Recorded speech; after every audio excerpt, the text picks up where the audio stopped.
yang kedua kerugian di akhirat. Maka kerugian tersebut sangat nyata. Kenapa dikatakan sangat nyata?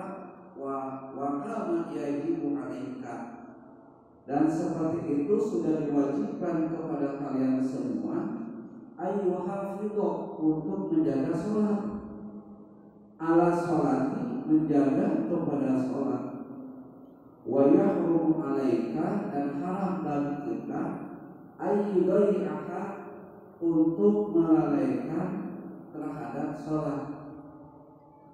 Maka wajib bagi kita menjaga diri kita, istri dan anak kita, khususnya keluarga kita, dari meninggalkan sholat.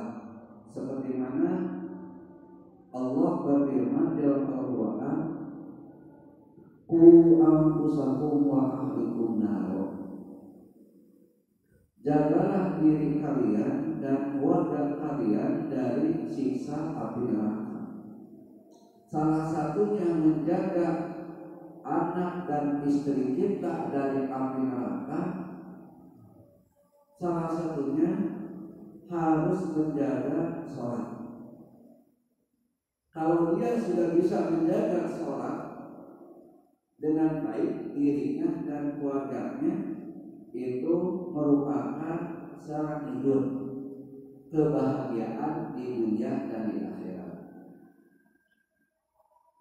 Karena kalau kita sudah bisa menjaga diri kita, anak dan istri kita dari menjaga sholat yang 5 waktu, maka kata Rasulullah SAW, keluarga tersebut atau orang tersebut akramahullah, maka Allah akan memuliakan orang tersebut, memuliakan di dunia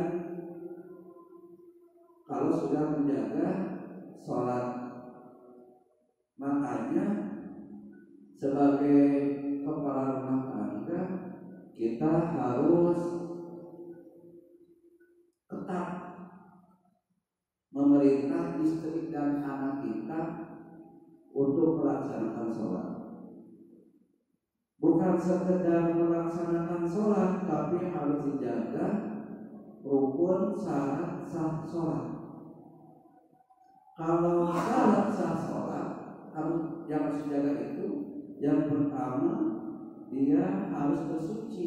Berarti kita harus tetap menyuruh istri dan anak kita sebelum melakukan sholat harus benar dulu wudhunya dari hal-hal toharoh kesuciannya.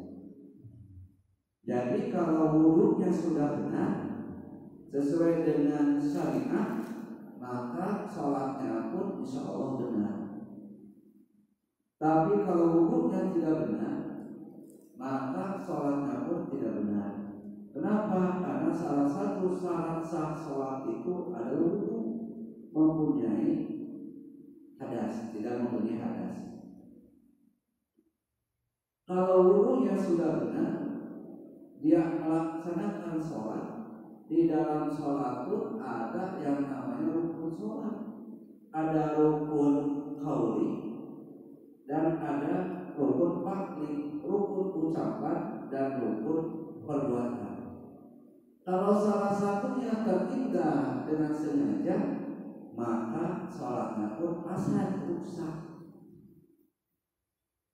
Yang intinya supaya diri kita bisa menjaga anak dan istri kita dari mereka supaya tidak meninggalkan sholat atau menjaga sholatnya, maka kita sebagai pemimpin dalam rumah tangga atau rohnya harus memperhatikan hal-hal tersebut.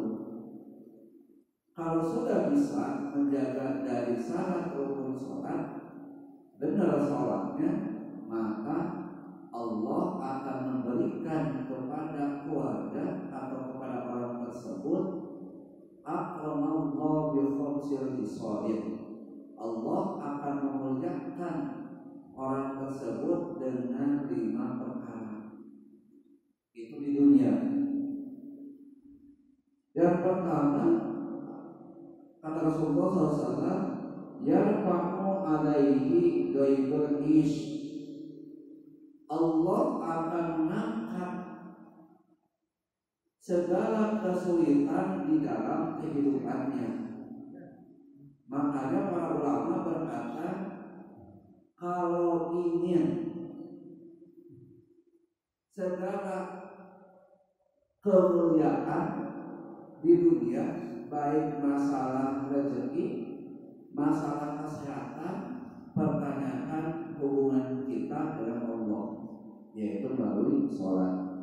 Makanya Rasulullah, Allah akan mengangkat orang tersebut dari kesulitan kehidupannya.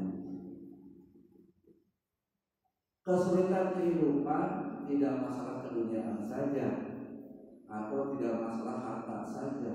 Mungkin istri dan anak kita tidak turut kepada kita sebagai suami. Itu pun merupakan kesulitan atau kerukuhan masalah kehidupan. Nanti akan ada perbedaan, mana yang namanya ujian, cobaan, mana yang namanya adalah bodoh Allah. Kalau bagi orang mukmin yang selalu mengerjakan amalia sesuai dengan syariat, maka kepada orang mukmin tersebut dikatakan ujian atau cobaan. Semakin dia semakin taat kepada Allah, maka cobaan tersebut akan semakin tinggi. Kalau dia bisa melalui cobaan dari Allah, kata Allah, akramahullah, maka Allah akan memuliakan orang tersebut. Dan masalah istri dan anak kita itu pun merupakan kesulitan di dalam kehidupan atau kesusahan di dalam kehidupan. Kadang-kadang dalam kehidupan masalah harta, rezeki kita tidak kekurangan, tapi watak akhlak anak kita dan termasuk istri kita jauh dari syariat. Nah, kita mudah-mudahan diri kita, keluarga kita, istri dan anak kita bisa menjaga sholatnya. Yang kedua, kata Rasulullah SAW, wa'ada bil qabri, Allah akan mengangkat, memuliakan orang tersebut kalau dia sudah bisa menjaga sholatnya, maka Allah akan menjaga wa'ada bil qabri, dari siksa kubur. Siksa kubur itu bukan hal yang sebentar. Dan bagaimana bentuknya itu masalah ghaibiyah yang patut kita imani, yang ghaib. Walaupun tidak nampak bagaimana orang sakitnya disiksa di alam barzah atau di alam kubur, tetapi kewajiban kita mengimani bahwa ada nikmat kubur dan siksa kubur. Itu tandanya kita beriman kepada rukun iman, percaya kepada hal-hal yang ghaibiyah yang tidak nampak oleh mata kasat kita. Dan yang ketiga, Allah akan mengangkat orang yang menjaga sholatnya, wa yu'tihil kitabahu biyamini, maka Allah akan memberikan buku amal catatan waktu di dunia di tangan kanannya.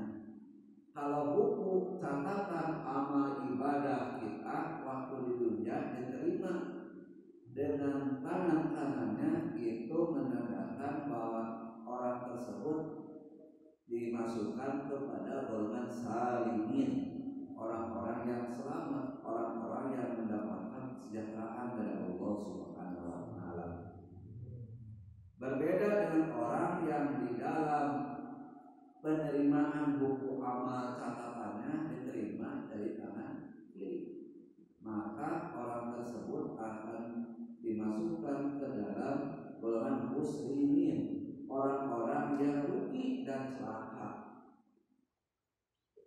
Maka dengan cara menjaga sholat kita 5 waktu, menjaga di sini melaksanakan sholat, syarat sah sholat dan rukun sholat yang dohiriyah, karena kita sedang membahas fikih. Kalau fikih ilmunya dohiriyah bukan batiniyah, atau sifatnya perbuatan yang nampak, bukan masalah hati yang tidak nampak. Jadi ibadah dohir yang nampak, dia bisa menjaga sholatnya, dia akan mendapatkan catatan amal perbuatannya di tangan Allah. Wa yamurus yurafi kalbaki. Yang ketiga, pas dia nanti di mahsyar, di alam barzah, dia akan melewat syirat. Syirat itu jembatan yang dimana bawahnya itu adalah jurang, yang lebih dikenal dengan istilah di kita neraka. Jadi dia melewati jurang neraka kalbaki, secepat kilat. Sedangkan banyak para ulama mengatakan bahwa yang dinamakan jurang tersebut itu atau jembatan itu seperti rambut yang dibelah 7 saking kecilnya. Tapi kalau dia bisa menjaga sholatnya, maka dia melewat syirat tersebut kalbaki, seperti kilat. Kalau kilat hitungan detik, kita melihat kilat, cahaya kilat tidak beberapa detik, hanya beberapa detik.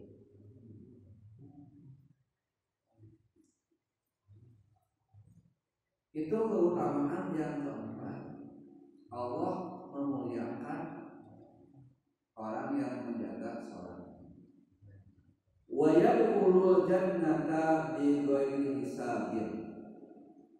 Maka dia masuk surga tanpa hisab. Kalau sholatnya benar, faida sholat amalu. Maka kalau sholatnya benar, maka benarlah segala amalia di dunianya. Kalau benar segala amalia di dunia, berarti dia nanti di dunia kiamat akan masuk surganya Allah Subhanahu wa taala tanpa hisab. Faida pasadan amalu, maka rusak. Kalau rusak segala amalannya Allah di dunia, maka rusak semua amalannya. Karena yang pertama kali Allah hisab di alam kubur, di makbaro, as-sholat. Bukan amalan yang lain, tapi sholat. Terus nanti kebanyakan orang yang disiksa oleh Allah di alam kubur, kenapa dia sholatnya fasad?